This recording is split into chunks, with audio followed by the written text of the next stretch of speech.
I'm sorry. I kind of feel like New York, you get what you get. Yeah. That's the best you could put forward. Mamdani didn't beat anyone.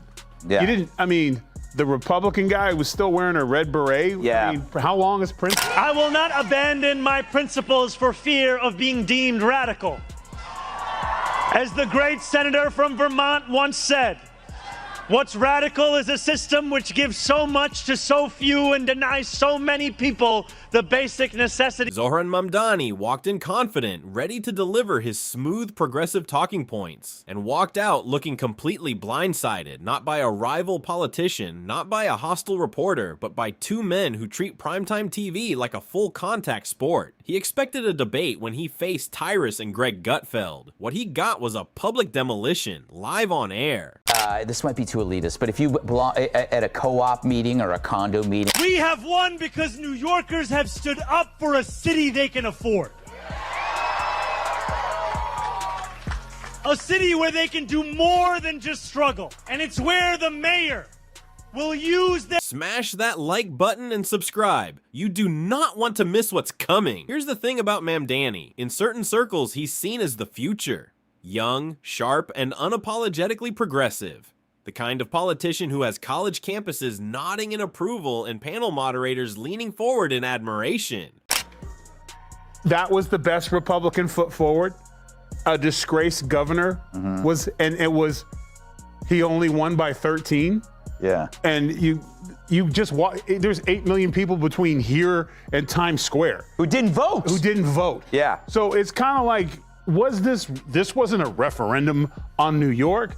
This is no one gives a in New York. They don't care who the mayor is.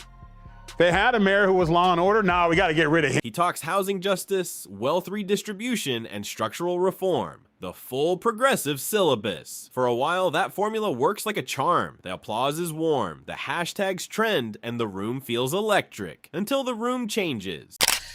If the party feels differently about that, as Jessica says, then they really, really gotta talk louder about it, because that's the problem. You guys didn't speak up. You know, you grew this monster because you were too scared to discipline it as it expanded into every facet of our lives. Imagine if you had nipped wokeism in the bud rather than waiting for us to slay it with Trump. The Democratic Party are like parents of a criminal teen who raised him without any discipline or common sense, and then you released him into the wild. Tyrus, built like a bouncer who read the Constitution for fun, and Gutfeld, who treats political debate the way a cat treats a laser pointer. Relentless, amused, and slightly dangerous. This was never going to be a polite exchange of policy documents. This was going to be theater. Mamdani bent the knee. He punked the out of him. First of all, when you two men meet, you sit down if you're equals. You stand next to me with your hands crossed. Yeah. I'll tell you when to talk. And what, you ain't never punked nobody before? Oh, it's beautiful. I've made a stand right there, don't move. When that lady comes in, you're gonna say you did everything, and you're sorry, and you're gonna be better, right? It started the way it always does, with confidence. Mamdani settled into his familiar rhythm. Calm tone, measured phrasing, that steady cadence that quietly signals, I have studied this. He laid out the familiar case. Systems are broken, the wealthy aren't paying their fair share, the government must step in boldly. It's a script that lands well in rooms where skepticism whispers instead of shouts. But Gutfeld doesn't whisper, he grins. What makes Gutfeld effective isn't just disagreement, it's reframing. He doesn't argue line by line, he repaints the entire picture. Suddenly, Mamdani's sweeping economic vision wasn't a bold rescue plan. It was a group project where nobody does the work, but everyone expects the grade. And that shift, that's when the temperature changed. Tyrus didn't attack the theory. Oh, he attacked the practicality. And that's where things got really uncomfortable. Tyrus has a gift for boiling complex ideological arguments down to plain kitchen table language. No academic padding, no activist buzzwords, just blunt translation. And blunt translation is brutal. Mamdani tried to pivot toward morality, the fairness argument, the equity appeal, that familiar high ground. But here's the trap. When you claim moral superiority, you better be ready to defend every single logistical detail. Gutfeld sensed it instantly. He didn't challenge the intent, he challenged the outcome. Because in politics, intention is poetry. And he's not even Ugandan.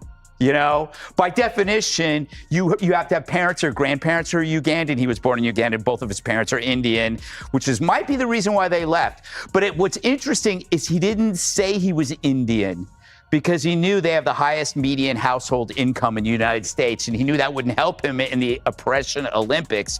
He was smart enough to see what could get him preferential treatment, so he adorned himself with a different race, which exposes the lie of identity politics. If it is so unfair to be black in America, why are you pretending to be? The outcome is math.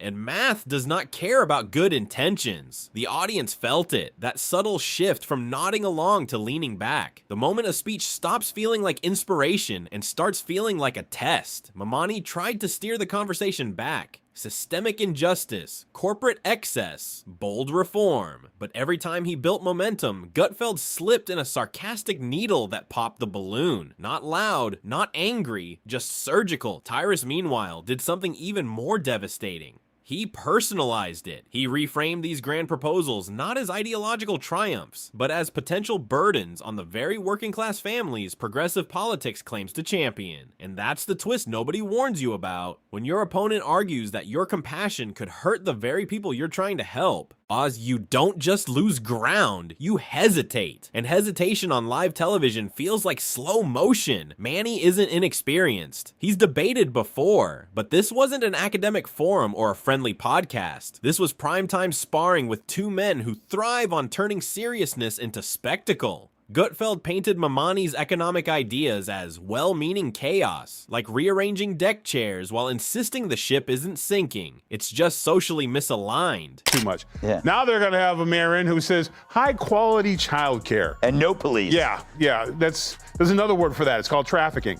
Yeah. So no one is going to leave their child with an underpaid, angry person. You could just leave them with your wife. But I'm just saying, what? The wives are underappreciated, right, husbands? Yeah. But I'm just saying, like, when you look at that.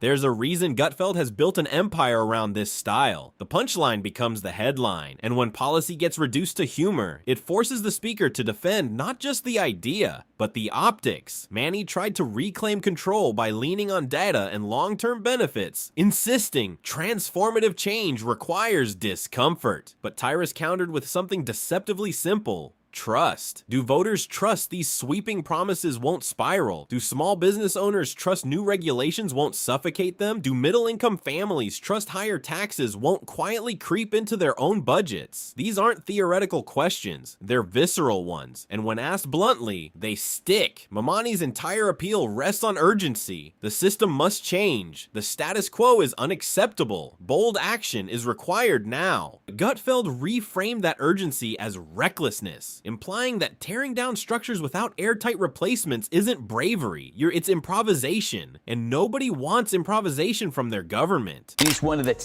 elderly tenants who comes in and just complains that the kids are making all this noise. She's at her wit's end. But this is what an addiction to one idea gets you. I mean, she looked irrational. There was no function in her brain. She's a remnant of the past. This is where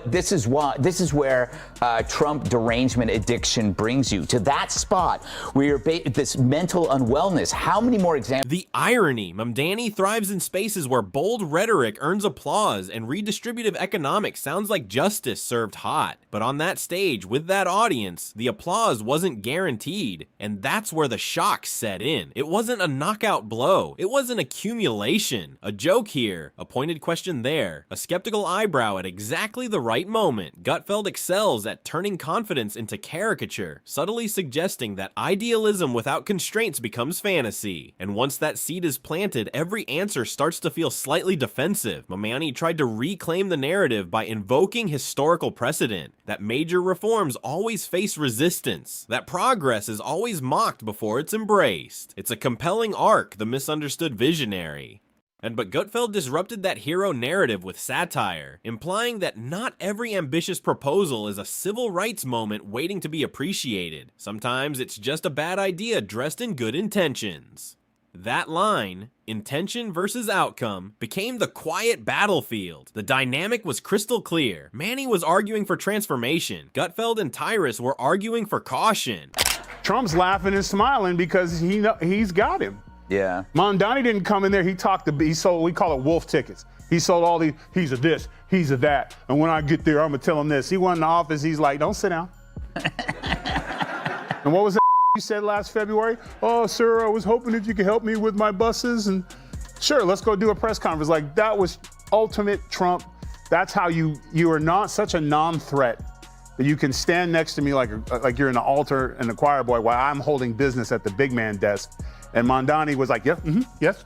For perhaps the first time in a while, Manny looked slightly outside his comfort zone. Not rattled, not defeated, but forced to operate on terrain that wasn't built for him. Gutfeld's humor kept the pace unpredictable. Tyrus's bluntness kept it grounded. Together, they created a rhythm that made long explanations feel heavy and quick jabs feel decisive. That's television physics. Long answers feel defensive. Short jokes feel winning. For Mamdani, it was a brutal reminder that messaging doesn't exist in a vacuum. Ideas celebrated in one arena can be interrogated mercilessly in another. For viewers, it was pure spectacle. A clash of styles. Idealism versus irreverence. Policy versus punchline. Politics has always had its gladiator pits. Sometimes Senate chambers, sometimes debate stages, and sometimes brightly lit studios where sarcasm travels faster than statistics. Mamdani came prepared to argue policy. Gutfeld and Tyrus came prepared to question the entire premise.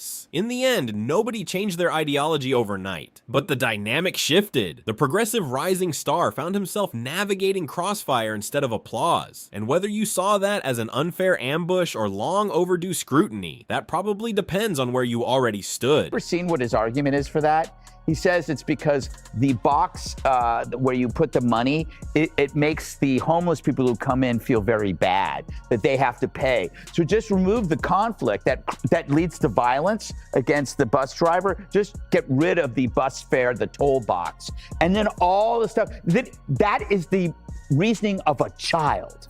Well, how do you pay for how do you pay the income of whatever called the check? How do you pay the bus driver?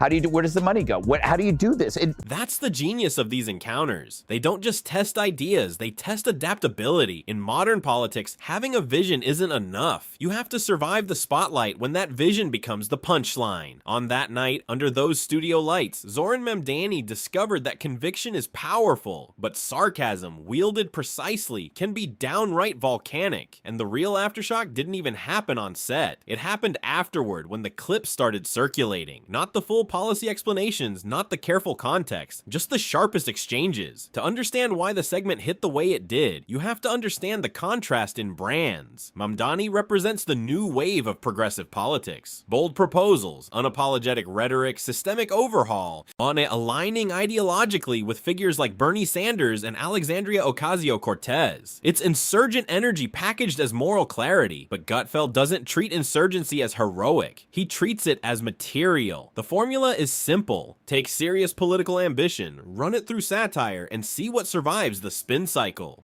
4 guys in this audience who could have been better candidates and would have gave him a tougher fight. But no one bothered. So I'm That sitting there. wasn't a compliment. Yeah. No, it was actually 4 very bright guys here. Thanks for helping me get in the building. The door was pushed and they pulled. But it just goes back to the point. When you don't put anything forward, this is what you get. Yeah. If he would have had anyone to challenge him with any merit, any integrity, Some ideas come out intact, others shrink 3 sizes and lose their shine. That night, Manny's platform went through the full spin cycle. What made the exchange so compelling wasn't that anyone won in the traditional sense. It's that the power dynamic shifted in real time. Manny is used to being the disruptor. Here, he was the one being disrupted, and disruption feels very different when you're on the receiving end. Tyrus kept returning to one devastating theme: unintended consequences. It's a lethal angle because it reframes optimism as naivety. Cap rents aggressively. What happens when developers stop building? Tax corporations heavier. What about the collateral damage? These questions hit like sledgehammers. Mamdani pushed back hard. Structural problems require structural solutions. Incrementalism has failed. Inequality demands boldness. It's a powerful moral framework, but the pushback wasn't about whether inequality exists. It was about whether his remedies risk serious collateral damage. That's where Gutfeld's style becomes absolutely lethal. He doesn't bury you in counter data. He reframes your solution as dangerous overcorrection, as if you're fixing a leaky faucet with a wrecking ball. And once that image sticks, you're no longer debating policy. You're defending proportionality.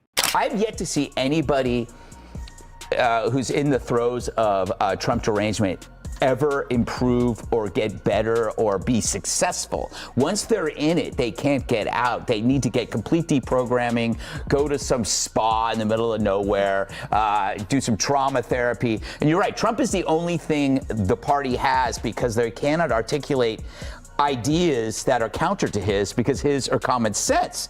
So the Democrats are like a yo-yo champion. The segment evolved into something far bigger than Mamdani himself. A full-blown proxy war over the direction of progressive politics in America. The Sanders-style economic revolution versus cautious incrementalism. Activist city-level momentum versus national audiences wary of sweeping change. And Manny was carrying that entire philosophical weight on his shoulders in a studio built for punchlines. What truly stunned viewers wasn't that Manny defended his ideas. It's that he couldn't fully control the framing. In friendly environments, progressive rhetoric feels expansive. On that set, it felt compressed. Every broad statement met a narrowing question. Every visionary outline got pulled back to cold, hard logistical detail. That compression demands precision, and precision under live pressure is brutally hard. Still, Mamdani didn't collapse. He held his ground. He challenged the assumption that caution equals wisdom, and at one point flipped the script entirely, arguing that fear of change has historically protected deeply inequitable systems. It was a clever move, but Gutfeld thrives on emotional deflation. When rhetoric swells, he punctures it, not with anger, almost playfully. Passion meets parody, and in short-form media, parody almost always wins. Then what's he going to go back on? He's going to go on MSNBC and be like, when I saw the president,